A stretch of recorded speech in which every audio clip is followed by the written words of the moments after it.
ভোরের আলো ফুটতে না ফুটতেই বিল অভিমুখে মানুষের ঢল।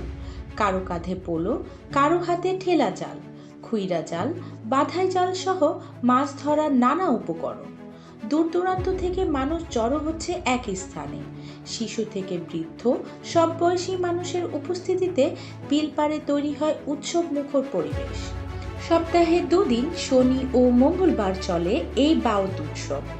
বিলের পানিতে সাধারণত শোল, বোয়াল, রুই, গজার, ফলি, কাতলা ইত্যাদি মিঠা পানির মাছ ধরা পড়ে। পানি ঘোলা হওয়ার পর ঠেলা জালি দিয়ে ধরা হয় পুঁটি মাছ। প্রতি বছরে এই সময় আমরা সপ্তাহে 2 দিন করে মাছ মারার উৎসব করে থাকি। বিভিন্ন এলাকা থেকে ছোট বড় সব ধরনের মাছ মারিতে আমাদের লোকজন জালি, পলো ও বিভিন্ন ধরনের সামগ্রী নিয়ে মাছ মারতে আসি। মাছ মনে হলো এখানে ভালোই থাকে, বুঝছেন? মানে 5 কেজির তেল শুরু হলে 1 কেজি, 1.5 কেজি, 2 কেজি, 5-7 কেজি মাছও থাকে। কিন্তু এই চায়না জাল নিয়ে এসে একবারে মনে হয় মাছ মারিয়ে চুষে লেছে। তবে বাউত উৎসব শৌখিন মাছ শিকারীদের কাছে আনন্দের বিষয় হলেও মাছ রক্ষায় সবাইকে সতর্ক থাকার পরামর্শ দেন মৎস্য কর্মকর্তা।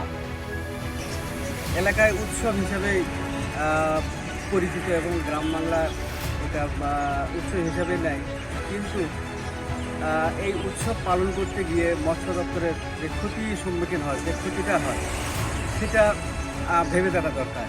যেমন মাছগুলো নষ্ট হয়ে যাচ্ছে, একবারে 30-40 হাজার লোক একটা বিলে নামলে সে বিলের পরিবেশটা ঠিক থাকে না। তো এই দিকটা আমাদের ভাবা দরকার যে আসলে কি এটা ঠিক কিনা।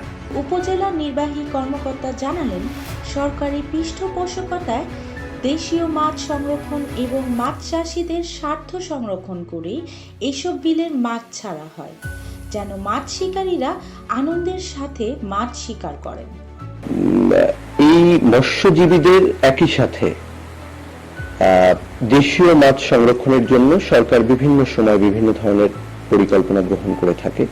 আমরা যারা প্রজাতন্ত্র কর্মচারী হিসেবে কাজ করি বা উপজেলা নির্বাহী অফিসার হিসেবে দেশীয় মাছ সংরক্ষণ একই সাথে মৎস্যজীবীদের স্বার্থ সংরক্ষণের বিষয়ে সচেষ্ট।